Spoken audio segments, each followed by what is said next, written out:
You stop for the night in a strange forest, tired after a long day's walk. The area seems eerie and strange. There is no moonlight, so the shadows are very black. The air is still and heavy. Even the usual night noises of small birds and animals are missing. Ordinarily, you would have pressed on through the dark woods to the nearest town, but this night you were too tired to take another step. Wrapping your cloak firmly around yourself, you lie down upon a soft bed of moss with your sword close at hand. You are soon fast asleep. You dream that summer breezes ruffle your clothes. A strong breeze tugs at your cloak. You slowly awaken. Breeze? There was no breeze. The night is calm.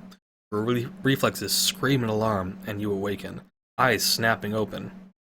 You see a 3-foot tall halfling, probably a thief, quietly searching your clothes. In one smooth, swift movement, you jump to your feet and grab the unlucky halfling by the scruff of his neck. The halfling's eyes shine in the moonlight, and his fear is easy to see. Well, halfling, can you give me one reason why I should not feed you to the crows? Oh, please don't do that, whines the halfling. I'm just a poor, hungry halfling named Laris. I'm no danger to anyone.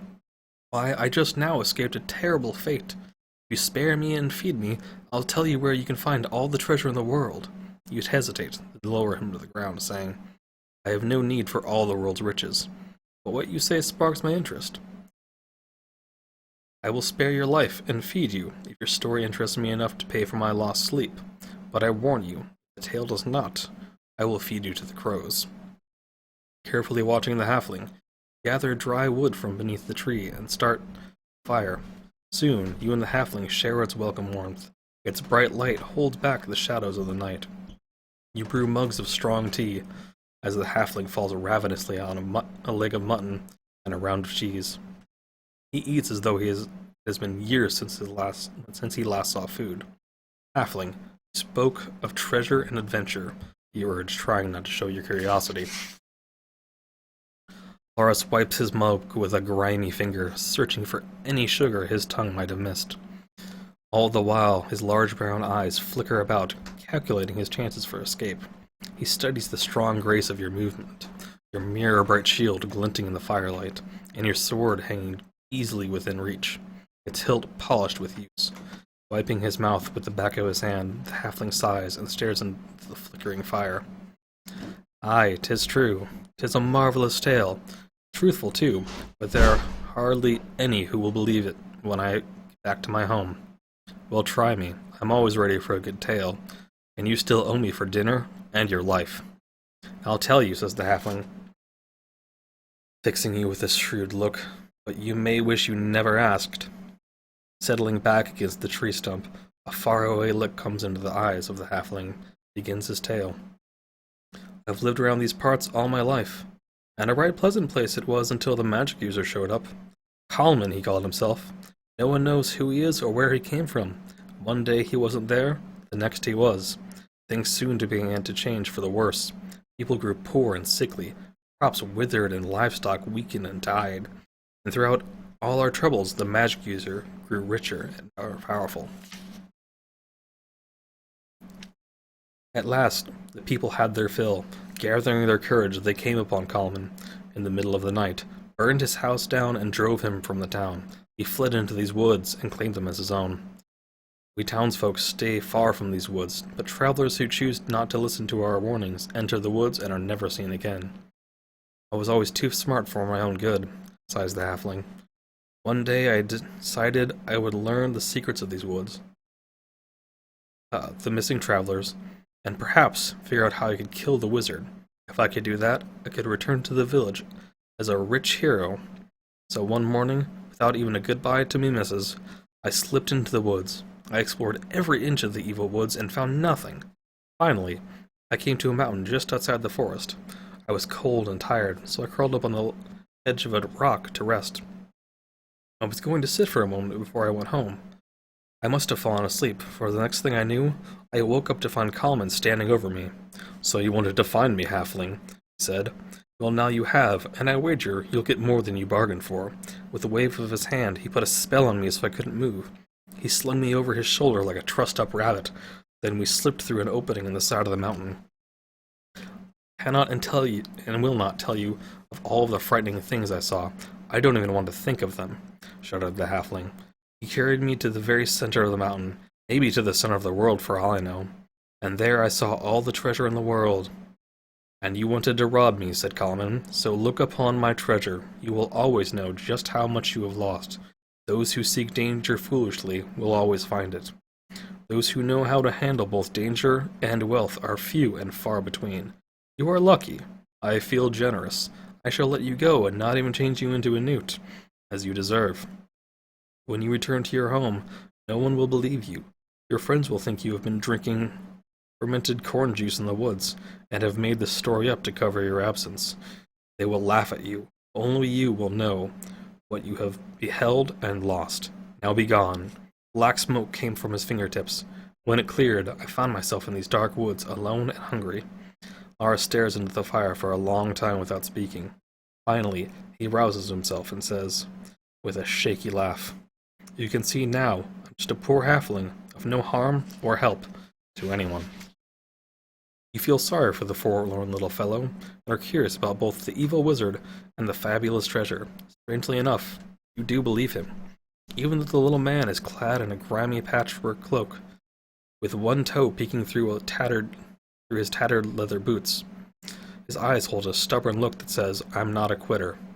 Life has used this halfling and hard, yet he has courage. If he were given encouragement and a fair chance, he might prove a worthy companion. "Laurus," you say gently, "could you find the opening in the mountain again?" The halfling stares at you for a moment before he answers. "Surely I could. But it would mean your death. Kalaman would not allow you to survive as he did me. I was a moment's amusement. But you would be a serious threat. Anyway, the monsters will get you first. They're scary. I don't remember them clearly, but I remember enough to give me nightmares for the rest of my life. You're crazy to even think about going in there. You couldn't get me to go back there for 1,000,000,000,000 gold pieces." You fold your arms and stare at the halfling, tapping your fingers against your shoulder. Lara shakes his head and says, "I see nothing I say will persuade you. As the wizard said, those who search for danger will find it. Who can tell? You might even succeed where I failed. I will take you to the rock, and at least it will prove I spoke the truth." Gathering your few possessions, you quickly break camp and follow the halfling into the dark woods. The night is dark.